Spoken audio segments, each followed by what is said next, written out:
आपण डॉक्टर मनमोहन सिंह यांच्यासारख्या प्रतिभावान व्यक्तीला ओळखण्यात देश कमी पडला का? आणि डॉक्टर मनमोहन सिंग यांचं व्यक्तिमत्व, यांचा विचार, यांचं राजकारण, यांचं अर्थकारण हे खऱ्या अर्थाने सर्वसमावेशक होतं. आपल्या देशाचं संपूर्ण एकूण जो ढाचा आहे हा अत्यंत चांगला राहिला.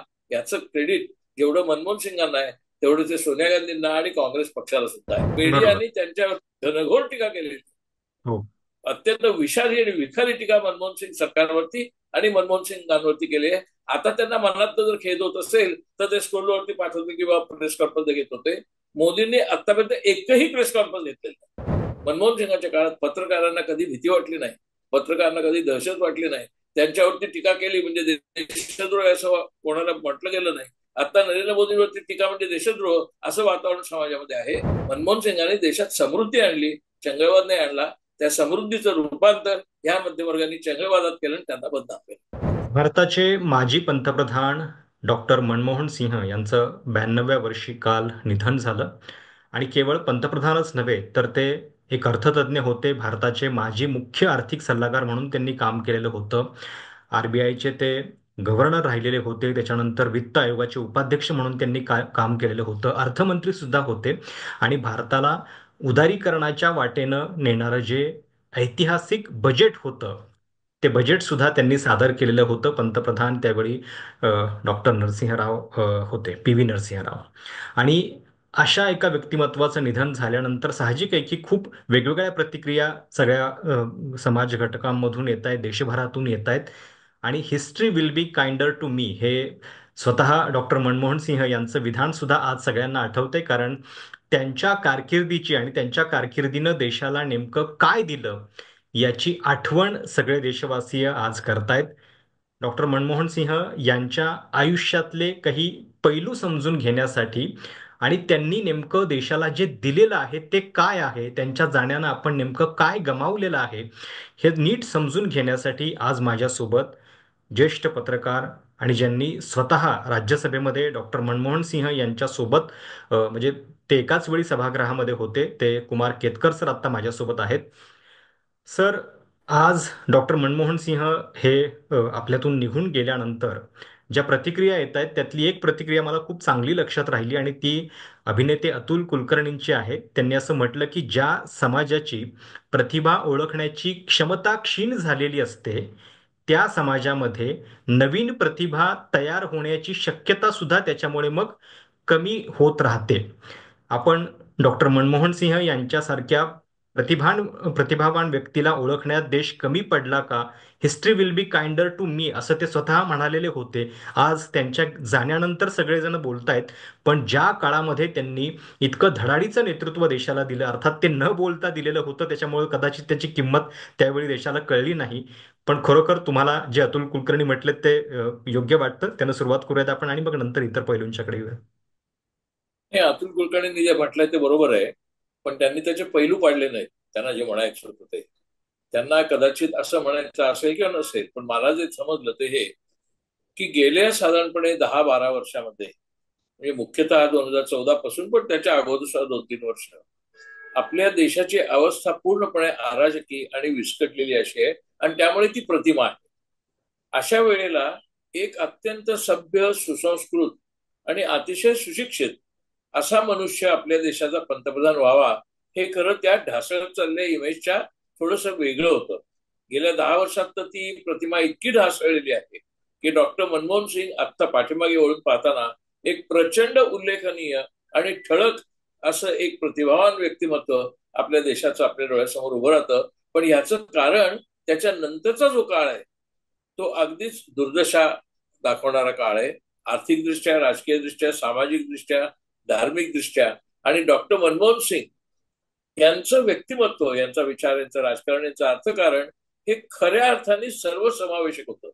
त्यात धर्म कधी त्यांनी आणला नाही, त्यात जात कधी त्यांनी आणली नाही. आता ते शीख होते आणि त्यावेळेला त्यांच्यावरती काही जे अतिरेकी शीख आहेत, अराजकी शीख आहेत किंवा खलिस्तानी शीख आहेत, त्यांनी त्यांना आरोप केला होता की ज्या गांधी घराण्यातल्या एका बाईला खलिस्तान्यांनी ठार मारलं, म्हणजे इंदिरा गांधींना, त्या खलिस्तानांची चळवळ अजूनही काही ठिकाणी जगात चालू आहे. न्यूझीलंडमध्ये आहे, कॅनडात आहे. अशा वेळेला तुम्ही शीख धर्माचा एक प्रकारे अपमान करताय त्यांच्याचकडनं विनंती झाल्यावर पंतप्रधान होऊन. परंतु मनमोहन सिंगनी त्याची फिकीर केली नाही. कारण ते म्हणले की संपूर्ण काँग्रेसचा, ज्या काँग्रेसमध्ये ते आलेले होते त्या काँग्रेसचा विचार हा सर्व समावेशक आहे, सर्व धर्म समभावी आहे आणि त्याचं काही काळजी करायचं कारण नाही.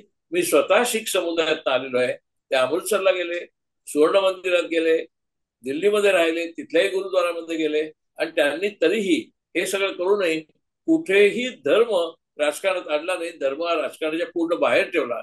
आता मात्र आपण असं पाहतोय की आपल्या देशाची विभागणी पुन्हा एकदा, म्हणजे जी फाळणीबस एवढी झाली नाही, एवढी आत्ता फाळणीनंतर इतक्या वर्षांनी आपण हिंदू मुस्लिम अशी विभागणी झालेली पाहतोय.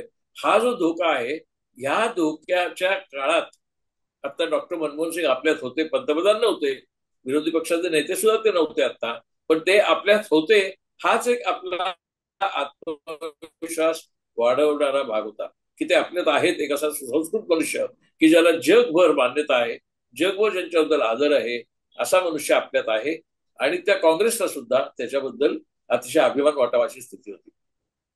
राजकारणामध्ये असून सुद्धा इतक्या सुसंस्कृतपणाचं त्यांचं व्यक्तिमत्व होतं आणि त्या सार्वजनिक पदांच्या वरती राहताना किती संयमी भान असलं पाहिजे आपलं सार्वजनिक जीवनातलं, हे त्यांनी दाखवून दिलेलं होतं. त्यांच्या इंटिग्रिटीबद्दल, त्यांच्या एकूणच उच्च शिक्षित सगळ्या व्यक्तिमत्वाबद्दलचे अनेक दाखले आज दिले जात आहेत. पण आज जेव्हा आपण त्यांना निरोप देतोय तेव्हा या सगळ्या गुणांना पण आपण निरोप देतोय की काय असं वाटतंय. म्हणजे आजची जर परिस्थिती बघितली तर आपल्याला आजूबाजूला असे नेतेच सापडत नाहीयेत. तर मनमोहन सिंह यांच्या जाण्यामुळं या सगळ्यालाच आपण आता मुकणार आहे. असं म्हणता येणार नाही, परंतु आपला आत्ताचा अनुभव जो आहे आपल्या आजूबाजूचा, तो हम्म. खूप विकृती आणि अतिशय विपरीत अशा वातावरणाचा आहे. राजकारणामध्ये सभ्य माणसं नसतात असं नाही. पंडित नेहरूंच्या काळामध्ये कितीतरी सभ्य माणसं त्यांच्या कॅबिनेटमध्ये होती, म्हणजे त्यांच्या विचारसरणीशी मतभेद असलेले लोक सुद्धा, पण ते अत्यंत सभ्य, सुसंस्कृत आणि सुशिक्षित असे लोक त्यांच्या कॅबिनेटमध्ये सुद्धा होते. आपल्याला उदाहरणच देता येतील तर डॉक्टर बाबासाहेब आंबेडकर आहेत, चिंतामणराव देशमुख आहेत. ही सगळी अत्यंत विचारवंत, थोर आणि 100% सेक्युलर, सर्व धर्म समभावी सगळी मंडळी होती. आणि त्यावेळेला सुद्धा करप्शन नव्हतं एवढं या प्रमाणामध्ये जे आता आपण गेल्या 10 वर्षात पाहतोय. खरं म्हणजे मोदी सरकार निवडून आलं ते काँग्रेसमधल्या करप्शनच्या वरती आरोप करून, आणि प्रत्यक्षात आपण असं पाहतोय की आता जे करप्शन चालू आहे त्याला जगात तोड नाही आहे. आणि त्याचं तोड नसल्याचा उत्तम पुरावा म्हणजे अलीकडे झालेल्या निवडणुका, की ज्याच्यामध्ये पैसे नुसते वाहत होते, धबधब्यासारखे वाहत होते निवडणुकीमध्ये. पण तो मुद्दा आपण बाजूला ठेवूया. आपल्याला लक्षात घेण्याची गोष्ट अशी की सोनिया गांधी ख्रिश्चन आहेत, त्यांच्या तिथे ख्रिश्चन आहेत, त्या विदेशी आहेत, असे सगळे आरोप अजूनही चालू आहेत, त्यावेळेला येत होते. अशा सोनिया गांधींना काँग्रेसने अध्यक्षपद दिलं.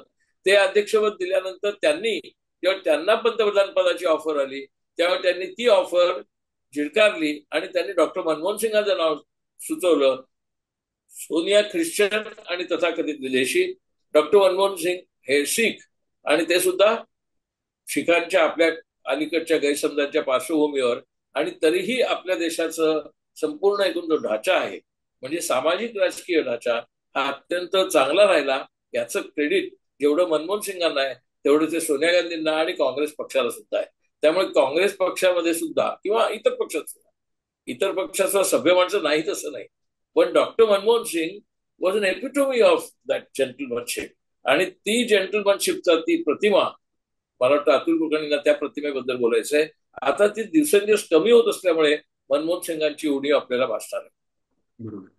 तर युपीएच्या कार्यकाळामध्ये जे लँडमार्क कायदे झाले ते त्याची यादी जर आपण बघितली तर अगदी राईट टू इन्फॉर्मेशन पासून right to education, food security act आहे, त्याच्यानंतर मनरेगाचं आपण तर बघितलंच. या सगळ्या कार्यकाळातली वाटचाल किती होती की टीका करून सुद्धा शेवटी तेच मॉडेल नंतर बराच काळ भाजपला अवलंबावं लागलं, त्याच्यामध्ये वाढ करावी लागली त्या निधीमध्ये.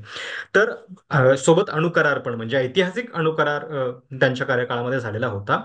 तर एवढं सगळं दिलेलं असताना पण मग त्याची राजकीय म्हणजे त्याचे जे नफे मिळायला पाहिजे होते, जे फायदे मिळायला पाहिजे होते, ते मिळवण्यामध्ये कमी पडला काँग्रेस कमी पडली म्हणायचं की काय नेमकं झालं त्या सगळ्या कार्यकाळात. मला असं वाटतं की हा प्रश्न जो आहे हा खूपच राजकीय दृष्ट्या बिकट आहे. कारण आता साधी गोष्ट तुला सांगतो, 2009 मध्ये काँग्रेसला 206 जागा मिळाल्या होत्या. म्हणजे 2004ला जे मिळाले होते त्याच्यापेक्षा जास्त. ते दोन मिळालं. हजार चार मध्ये त्या 145 होत्या आणि 2009 मध्ये 206 होत्या. त्या 2014 मध्ये म्हणजे फक्त 5 वर्षांनी एकदम 206 च्या 44 झाल्या. तर 42. असं 5 वर्षात काय झालं की ज्याच्यामुळे एकदम 44 जागांवरती आले. तर लोक म्हणतात त्याने ते मनमोहन सिंगच्या तुम्हाला म्हणतात तुम्ही फार ग्रेट आहे ऑनेस्ट आहेत, पण त्यांच्याच हाताखाली करप्शन चाललं होतं. 2G 3G कोलगेट अशा सगळ्या आरोपांच्या फैरी त्यांच्यावरती झाडण्यात आल्या. प्रशांत एक लक्षात घे, ज्यांनी त्या आरोप झाडल्या त्या फैरी आरोपाच्या ते राज्यावर आहेत. आणि गेल्या 10 वर्षामध्ये त्यांनी ते 2G आणि सापडत. 3G मधल्या एकाही आरोपीला अटक सुद्धा केलेली नाही, कारण नाहीच आहेत कोणी. ती बरोबर. सगळ्या प्रचाराची धुळफेक होती, केवळ लोकांच्या डोळ्यात फेकलेली. आणि त्याचप्रमाणे कोलगेटचं काही झालं नाही. ते कोल स्पेक्ट्रम वगैरे जे विकले टेलिकम्युनिकेशन मधले किंवा खाणींमधले, त्याच्यामधनं काही देशाचं नुकसान झालेलं नव्हतं.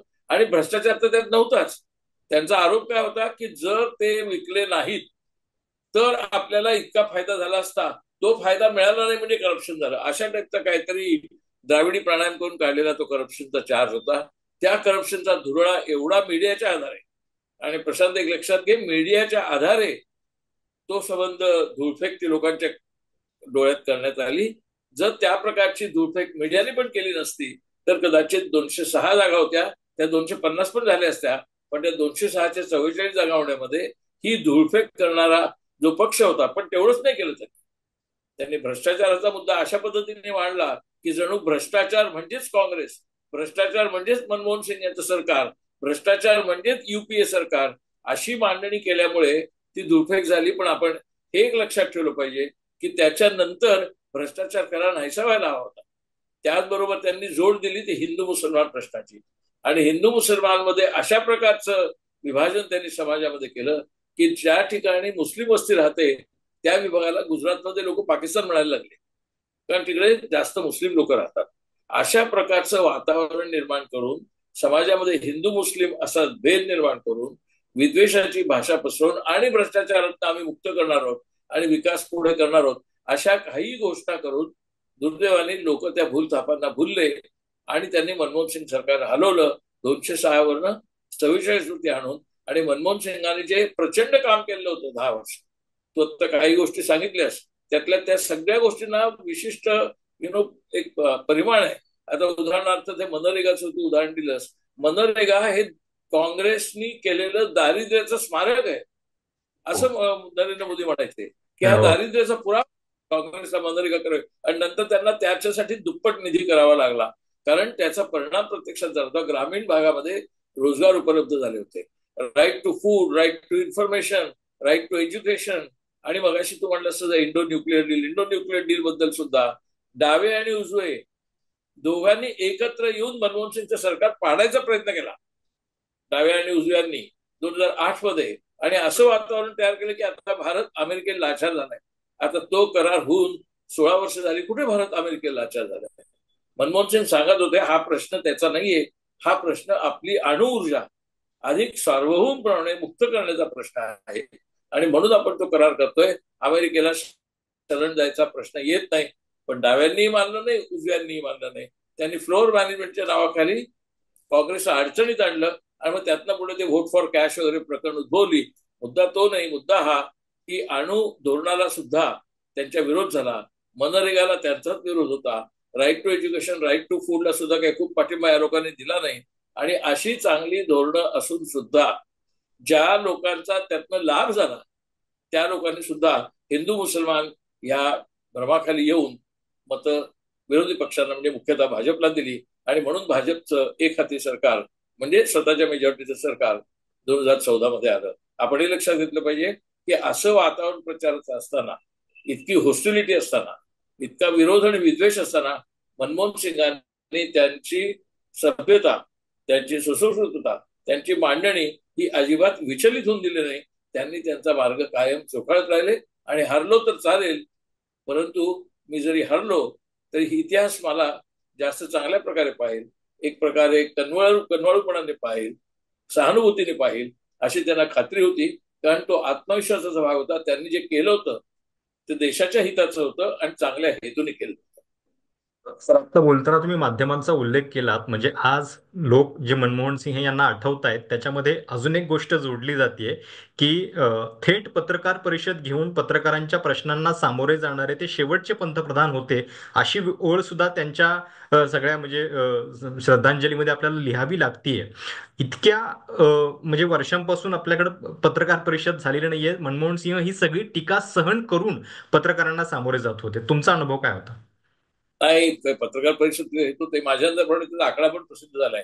काहीतरी हो, 48 का 51 अशी पत्रकार बरोबर परिषद बरोबर. त्यांनी केल्या आहेत. हं. आणि शिवाय डायरेक्ट इंटरव्ह्यू घेतलेत. मी स्वतः डायरेक्ट इंटरव्ह्यूला त्यांच्याबरोबर होतो, त्यावेळेलाही टीका झाली होती मनमोहन सिंगावर. मला बोलावलं म्हणून सुद्धा टीका झाली होती. बरं, तो मुद्दा सोडून देऊया आपण. आपण फक्त इथे असा विचार केला पाहिजे की त्यांना मौनी बाबा म्हणायचे. आणि तू जे म्हणतोयस की आता स्क्रोलवरती असं येतं की ते प्रेस कॉन्फरन्स घेत होते, ते मीडियातर्फे येत नाहीये. ते कोणीतरी बरोबर. प्रतिक्रिया देतात, ती प्रतिक्रिया छापतायत. बरोबर. मीडियाने त्यांच्यावर घनघोर टीका केलेली, हो.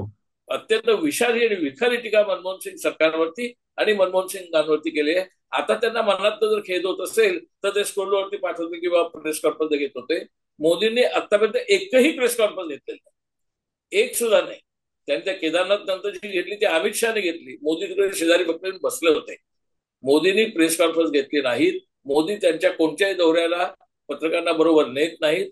मोदी कोणत्याही पत्रकाराला अगोदर प्रश्न द्यायला सांगतात आणि मग उत्तरं देतात, ते सुद्धा अजून 8 किंवा 10 पूर्ण झालेले नसतील.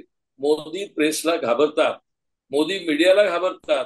आणि मनमोहन सिंगांवरती एवढी कडाडून टीका होत असताना मला आठवतंय मीच त्यांच्या प्रेस कॉन्फरन्स अटेंड केल्या, विज्ञान भवनामध्ये असतील किंवा नेहरू सेंटरला असतील, त्या त्यांच्या प्रेस कॉन्फरन्स व्हायच्या. त्यांना अतिशय कठोर प्रश्न विचारले जायचे आणि ते त्याला उत्तर द्यायचे. सुरुवातीच्या टप्प्यात त्यांच्याबरोबर संजय बरू होते त्या ऍडवायझर, आणि नंतर हरीश खरे, परंतु आणि नंतर पंकज पचौरी.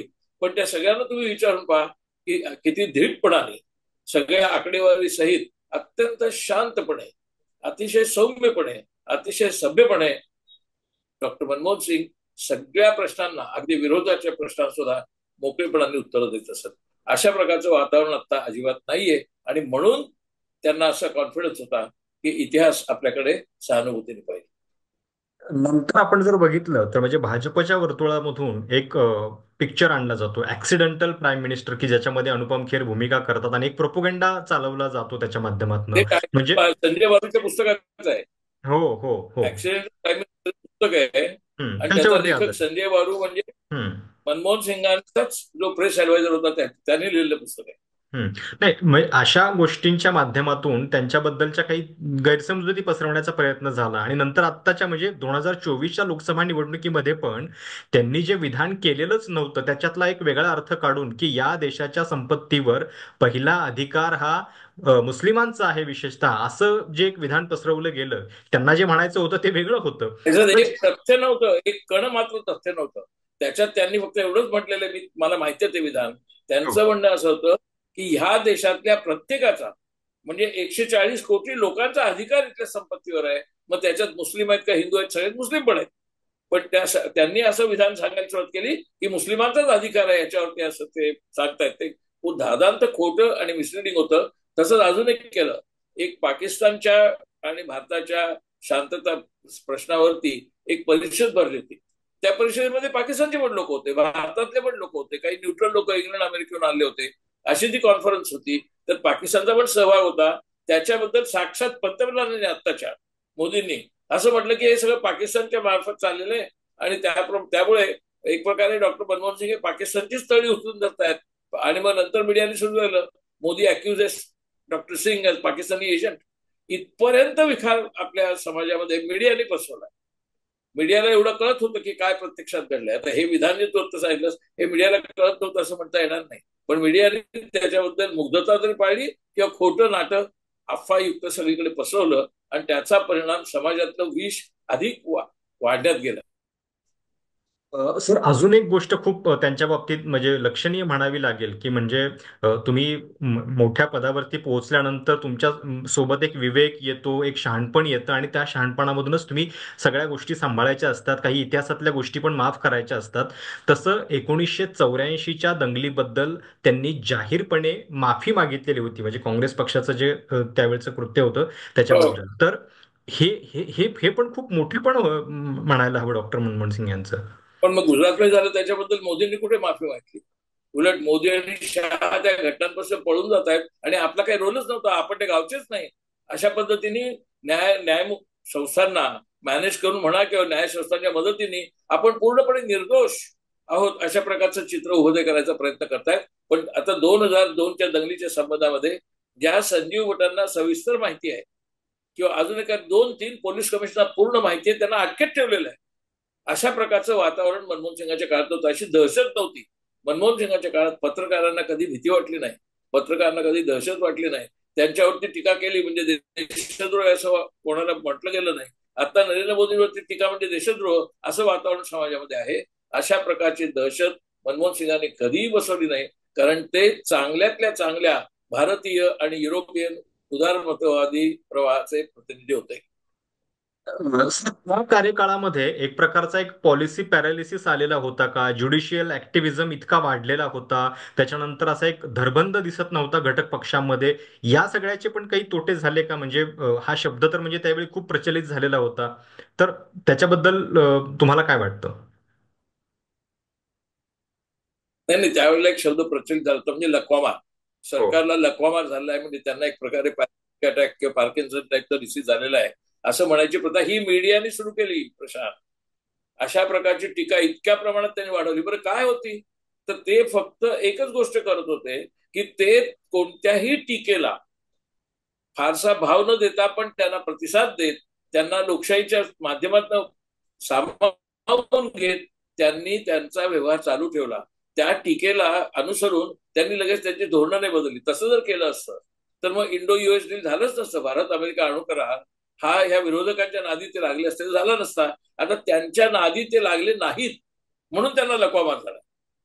त्यांच्या नादी ते लागले नाहीत आणि म्हणून ते मनरेगा चालवू शकले. हो. जर का मीडियाच्या किंवा विरोधकांच्या नादी लागून त्यांनी ती त्यांना पसंत असलेली धोरणं घेतली असती तर कोणी त्यांच्यावरती हा पॉलिसी पॅरालिसिसचा अटॅक केला नसता. हा अत्यंत हेतुपुरस्सर केलेला प्रचार होता आणि त्या हेतुपुरस्सर प्रचाराचा लोकांवरती नक्की परिणाम झाला निवडणुकीत. आणि 2014च्या निवडणुकीतलं चित्र ते दिसलं. पण एवढंही करून एक लक्षात दे, त्यावेळेला त्यांना फक्त 31% मतं मिळाली. त्यावेळेस त्यांना 45% मतं मिळाले, 50 तर सोडूनच दे. काँग्रेसचा हायएस्ट स्कोअर हा 49% आहे. यांचा हायएस्ट स्कोअर हा नंतर 37% झाला आणि तो सुद्धा सगळे पक्ष एकत्र करून. त्याच्यामुळे त्यांच्या विषारी प्रचाराला सुद्धा वाव काही प्रमाणात मिळाला, खूप प्रमाणात मिळाला, पण तो संपूर्ण समाज त्यातनं बिघडला नाही. त्याच्यामुळे अजून तरी आपण आशा करायला हरकत नाही की डॉक्टर मनमोहन सिंगांना इतिहास चांगल्या पद्धतीने ओळखेलच चांगल्या, परंतु समाजात हे विष सुद्धा जाऊ शकेल तशी आशा करणारी जागा आहे. परंतु जे लोक विष पेरतायत आणि पसरतायत त्यांच्याच हातात आता सत्ता आहे. ती सत्ता राबवताना ती CBI, ED, NIA, income tax, संपूर्ण पोलीस यंत्रणा ह्या सगळ्याचा वापर करतायत. त्यामुळे विष नियंत्रणात आणताच ते अधिक पसरत आहे. ही दुर्दैवाची गोष्ट आहे. कारण आता ह्या विषारी विचाराच्या संस्थांनी देश पूर्ण ताब्यात घेतलाय आणि एक प्रकारची दहशत पसरवलेली आहे. तुला आता प्रशांत मी सांगतो, 6 वर्ष मी राज्यसभेत होतो. डॉक्टर मनमोहन सिंग सुद्धा होते. परंतु त्या राज्यसभेत मला अगदी जवळच बसायचे ते. याचं एक कारण असं होतं की ते व्हीलचेअरने यायचे बरोबर नाही आणि तुला यायची. माहिती आहे खाली असं बरोबर. व्हीलचेअरने बरोबर. राज्यसभेत. तर हं. ते त्यांना नव्हतं व्हीलचेअरने म्हणून ते मागे बसायचे. आम्ही नवे राज्यसभा सदस्य होतो त्यामुळे आम्ही बॅक बेंचर्स ज्यांना म्हणतात तसे होतो आम्ही. त्यामुळे ते पाठीमागे येऊन आमच्याच जवळ बसायचे आणि त्यामुळे आम्हाला त्यांच्याशी खूप बोलायची संधी मिळायची. एक शब्दाने त्यांनी विरोधकांबद्दल वाईट शब्द काढला नाही, त्यांच्यावर टीका केली नाही. कायम ते देशाचा किंवा समाजाचा किंवा धोरणाचा विचार करायचे आणि त्याचबद्दल ते बोलायचे.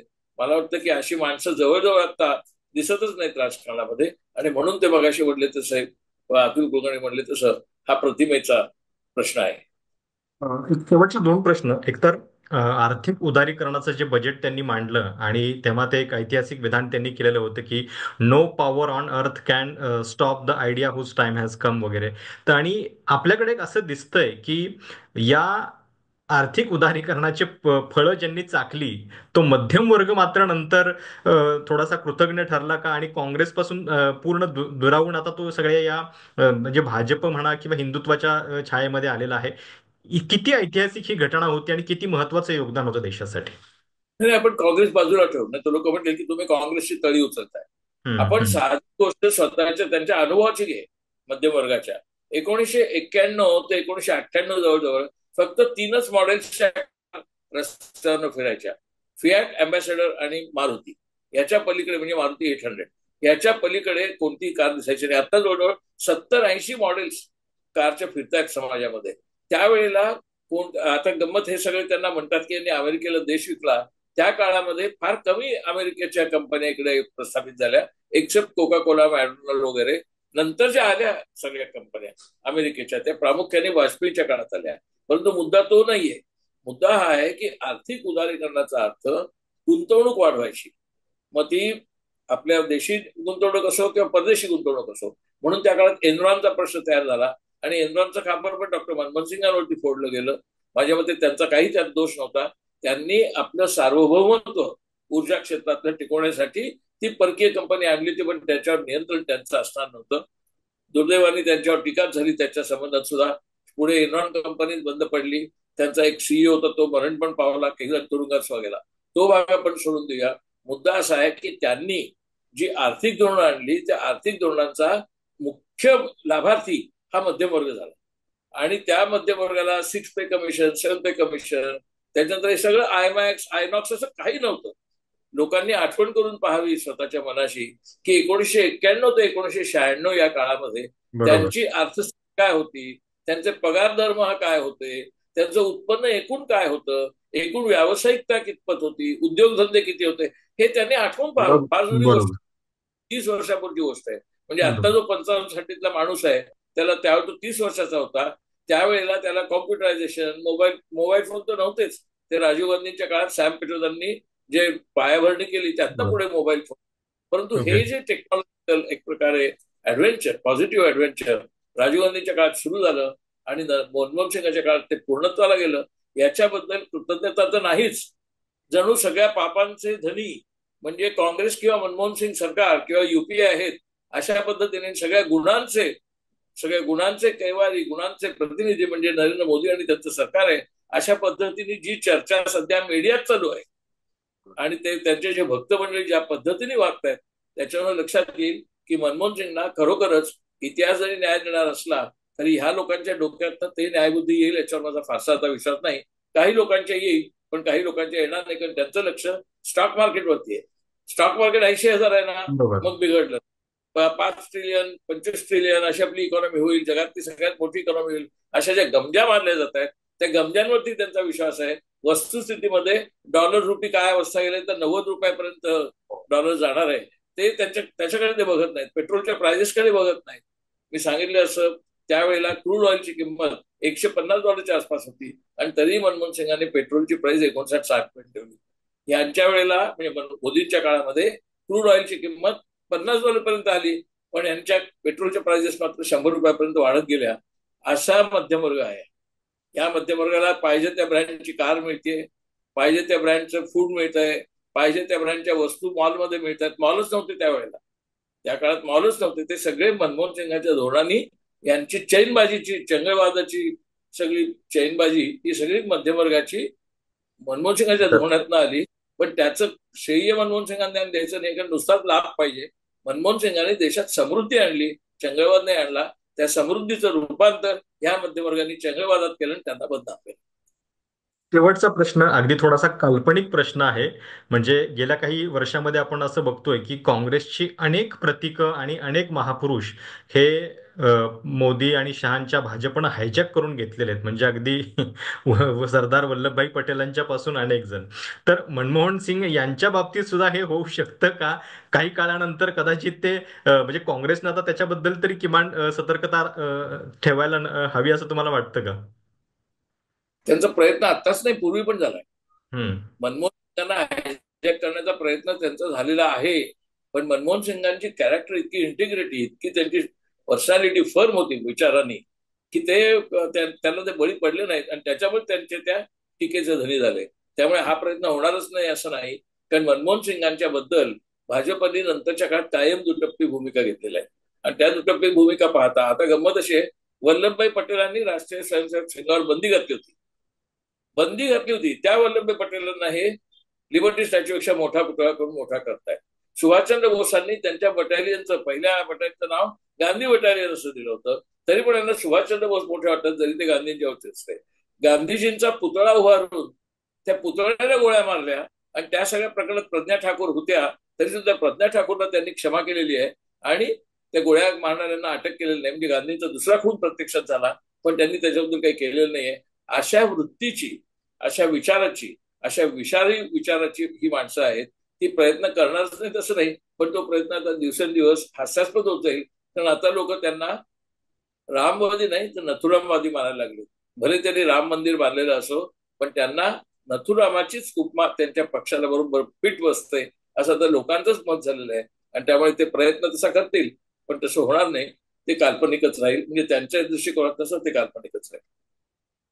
धन्यवाद ही बातचीत केल्याबद्दल. आणि या चर्चेतून डॉक्टर मनमोहन सिंह यांचे वेगवेगळे पैलू तुमच्यासमोर मांडण्याचा प्रयत्न होता. देशानं एक अ, अगदी अतुल्य असं एक व्यक्तिमत्व गमावलेलं आहे आणि त्यांच्या योगदानाबद्दल खरोखर जसं ते स्वतः म्हणाले तसं त्यांच्या कार्यकाळामध्ये जरी आपण बोललेलो नसलो तरी नंतर आपल्याला बोलत राहावं लागेल, इतकं योगदान त्यांचं मोठं आहे. आणि म्हणून या सगळ्या चर्चेचा हा प्रयत्न होता. ही चर्चा तुम्हाला कशी वाटली? डॉक्टर मनमोहन सिंह यांच्याबद्दलचा सर्वात तुम्हाला भावलेला कुठला मुद्दा होता? ते कमेंट्समध्ये कळवायला विसरू नका. चॅनल सबस्क्राईब देखील करा. धन्यवाद.